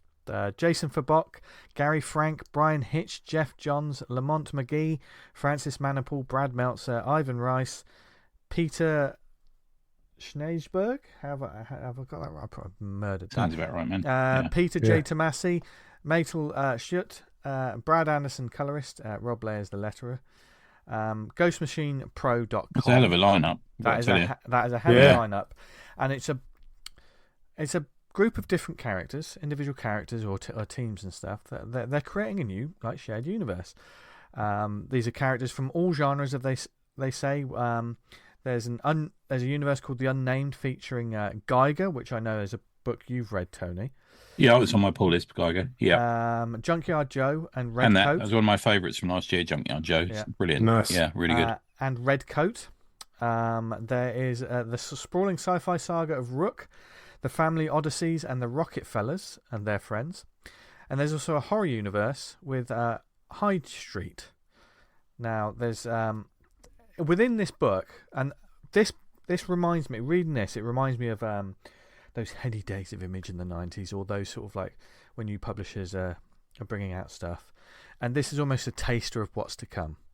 But it is still 60 pages of actual comic content. I think these might be the first few pages of each issue. Okay. All of these different stories.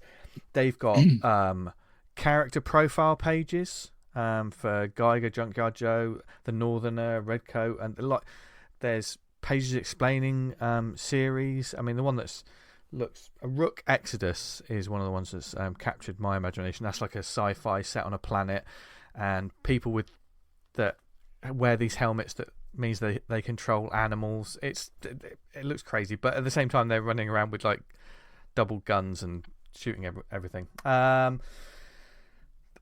so you see character designs, some cool advertising. but of all genres, you've got like the stuff that would really appeal to those 90s image kids that were within a lot of us. There seems to be some family-friendly stuff, as well as there's a book that looks really fun called Hornsby and Halo, who are like, they're about two kids, like a boy and a girl. The boy is like the son of angels, and the girl is the daughter of devils, but they sort of swapped parents. So the angel child was brought up by the devils. And so I think there could be some. It looks quite fun, that book, taking that sort of idea. And Hyde Street is something where I think it's different horror stories and scenarios and lots of different, because at different places in the world all have their own Hyde Street. A lot of these are coming in April 2024. Geiger, Redcoat, Rook, Exodus, and there's a whole list. They even say they've got a double page spread at the back that just says prep your pull lists. Speaking of pull lists, if you got one, go to your fucking shop and pick it up. But that's another conversation probably for next week. And you can sign up for their newsletter, Ghost Machine Pro, and they're very much join the machine and win. You can there's a newsletter. They're pushing this. They're hugely excited about it. The books look legit. They look like they're fantastically put together. Wonderful artwork, different styles. Seems like something for everyone. My concern is, when I see it, I think this is nice. I hope it's got legs. Do you know what I mean? Yeah. It feels like.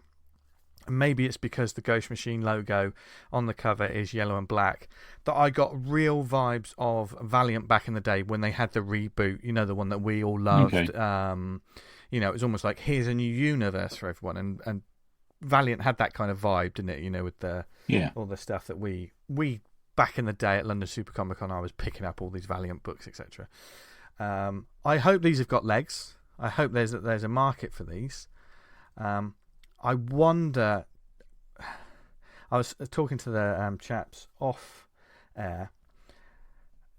For all of the art and everything, because it's with Image, and Ghost Machine sounds like a great name for a comic book series. I don't get it as a studio of artists. You know how we had back in the day, there was Gaijin Studios, etc. All these different. But as a sort of like a figurehead for a shared universe, Ghost Machine just sounds a little odd to me. Maybe I don't know what it's meant to mean. I don't. No. No. Yeah. No. And I'm sure there are reasons. There's probably a reason for it. Because it is through Image as well. There's the double page spread that has the covers of Geiger, Redcoat, and Rook. It feels like the Ghost Machine logo is just stuck on like a little sticker. Right? If you're going to create something, give it that. If you want to brand it, just put that stamp all over it. Do you know what I mean? Make it like, we're being printed with Image, but this is clearly a Ghost Machine universe book. Yeah, and it just looks like a little sticker on there. The Geiger and Redcoat books, not only have they got a Ghost Machine sticker on there, but they've also got a sticker for the unnamed universe, which is where they come from. Okay. So I think with things like this, there may be a little confusion with the readers. Sometimes the thing is, I'm picking up Geiger. I'm picking up 2 books from that line, the 2 that are out already, and I don't really know what it's all about. Right. Okay. You think I should know, wouldn't you? In terms of, but you can follow the actual issues themselves. You can. The actual issues themselves are actually really good. Yeah. Probably some of my favourite books at the moment are those 2 books. But to know how they fit into this, this other universe, I don't know. I think maybe they don't. I think one of the things that when I read it more, welcome to the first fully shared creator-owned universes. Are they talking more about the fact that these creators own these things, and it's more like they'll share, they're sharing and collaborating and doing all of that, rather than like, is Rook going to cross over with Geiger at any point? It looks like they're completely different books. But when you say shared universe, you've got to be careful with it. There could be wording that could confuse people. Does that make sense? We need to read them, don't we? Really, or need an explanation of it. But I hope it does well. I mean, they look legitimately Like, they're fantastic looking books. I've yet to give this I've given it a really good scan. superb art, and there's some writers there that I really like. I trust, Yeah. And I love. I mean, we love seeing the back matter of like character designs and all of that. This one shot has all of that as well. So it's not just a hastily put together flyer. This one shot is worth your time because this is clearly a bunch of creative people that care about this, and I'm interested. I think get on it now, because it'll be interesting to see what it's like for the rest of the year. Because, come April when it starts running out properly, hopefully it'll have that audience. You know what I mean? So Ghost Machine one shot, check it out. Let us know what you think. I mean, you lovely listeners will probably understand it completely, rather than me going, "Hey, what?" And if you do, just please tell me, because I don't understand anything. I'm prepping a whole long box for this series. Fingers crossed. Hey, yeah. But Tony, so finish off. I'm just doing the one this week. So I've been reading Thorgal, as I hinted at earlier. Thorgal Wendigo, I think that's how you say it. Or Wendigo, however you want. Is that Wendigo? Yeah, is the new volume of Thorgal in France. And it's advertised everywhere. Wherever you go, there's a street sign with the Thorgal sign on it. It's advertised at the train station. When you walk out, there's a sign advertising this. And it's, for those on the Slack, they'll see that it's a really striking cover of a sort of warrior's face. And it's massive. It's an oversized hardback. It's in the shop windows and everywhere. And I realise it's one of those bande dessinée passions and traditions that we really are out of touch with over here. But again, one that we should know about. The creative team for these books is changed a bit over the years, to be fair. Different artists have come and gone, but it's been running since 1977. The creators of it were Jean Van Ham, who is a Belgian writer, who is absolutely massive. He wrote 13 as well, amongst other things, which is another massive title. And the artist on it initially was Polish artist Gregor Rosinski, who does all I think for many years did a lot of the covers as well. As I said, it came out in 1977, and in France it has sold 11 million copies. So it's currently published by Le Lombard in France. No, we were chatting to Bob about that company, weren't we? And it's been published by Cinebook in English, albeit with a little bit of a stunted release schedule and in a slightly smaller softcover format. I need to check on this. I couldn't see that they'd had much out recently, and they are a little bit behind. The thing is with the Cinebook numbering, and you have to be careful with this because they, in some of their, you've read Cinebooks. The first Cinebook tends to publish a couple of volumes. Yeah. So I'm not sure how the numbering compares to other, to the original releases, or what it says on the Wikipedia page, or what it says on the Cinebook page. It's hard to work out which is which. And there are also, I think, about 4 spin-off titles, as of course there will be, because this has been going 40 odd years.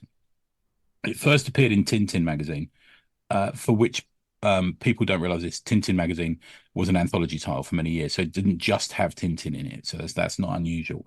And there's some great examples of OA from that magazine in the Museum de Papier, which is what I mentioned a minute ago. So it's a funny one as well. It's a funny book to tie. It's very all over the place in tone and genre, even. So the titular character, Thorgal Ergerson, he's from outer space, right? He lands in a capsule, crash lands, and he is rescued by Vikings, who bring him up. Abandon him, lose him, find him, abandon him, send him off to live elsewhere. He comes back to them. He gets a wife from there. He has a kid. It's quite a complicated history of his life, even just as a kid. But to be fair, I'm uncertain where this sits now. But Thorgal remembers much of what had happened to him through meeting a magician, who I also think is his stranded grandfather.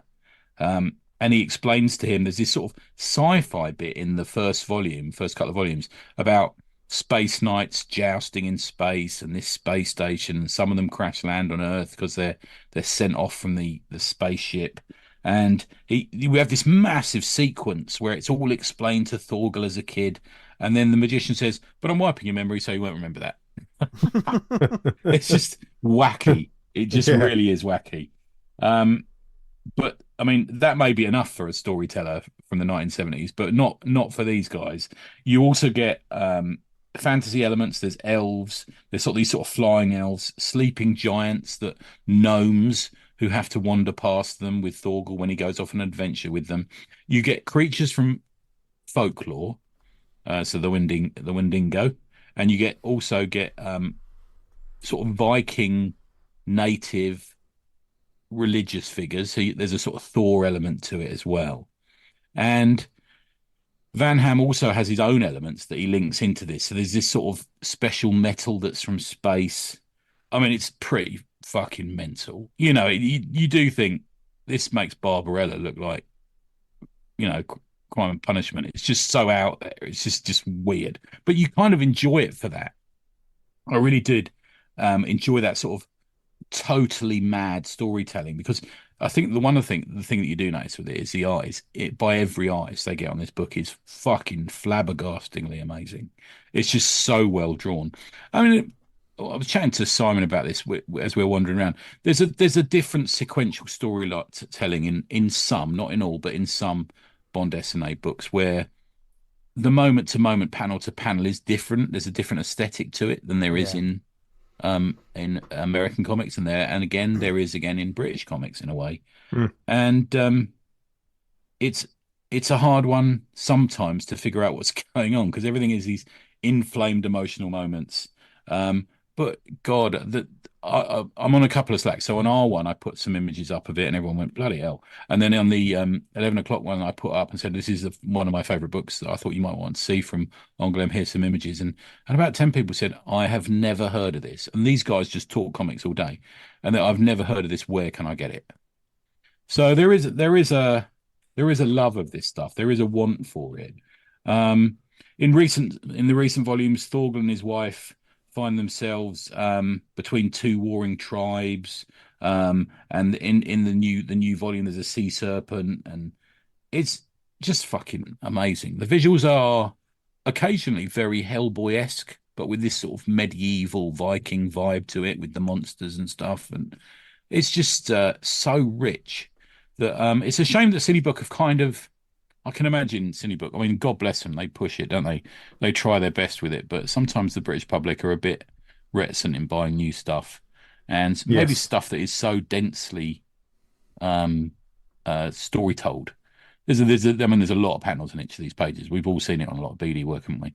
But I think we've had results with stuff like Carthago and stuff. When you invest yourself in it, you have to put yourself out maybe to get your head around it. It is so well done. So that's my one.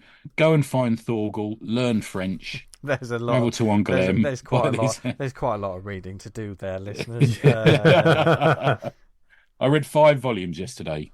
You can buy them on Comixology. They're brilliant. And you can start with one, listeners. You can just start with one. Don't worry. The first volume is really cheap, and it's two French volumes put together. So there's loads there. Yeah, amazing. Loads to get stuck into over the next week, and what a show it's been this week. So many recommendations, so much learnt. You can go forward into your week, or you can enjoy the rest of your week. I don't know when people listen to it. I mean, we do the year. Yeah. Throughout the week. Go and find Bob's book. Buy it. It looks great. Yeah. Even if you're an alien who have just picked up this signal from space, you should check it. Oh God, it's that time of the show. Go find it. But no matter who you are, we hope you have enjoyed this week's action-packed episode. Extra long. Well, you don't know when I edit it and I take out all the swearing and it's only 5 minutes long. But no, we hope you enjoyed it. If there's anything else you want us to talk about on upcoming shows, etc., there's several different ways you can get in touch with us. You can email us awesomecomicspod@gmail.com.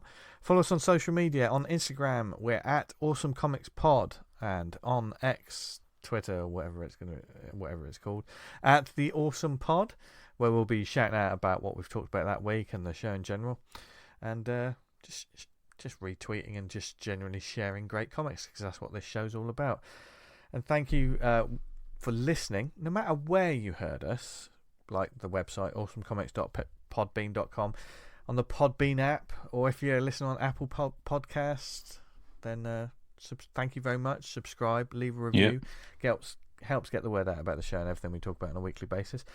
And also, you can do the same on Spotify. Spotify has like reviews and stuff now, so do that. Cool. And there's other networks like Amazon, Stitcher, Podnose, Podknife. What are the networks are you on, Tony?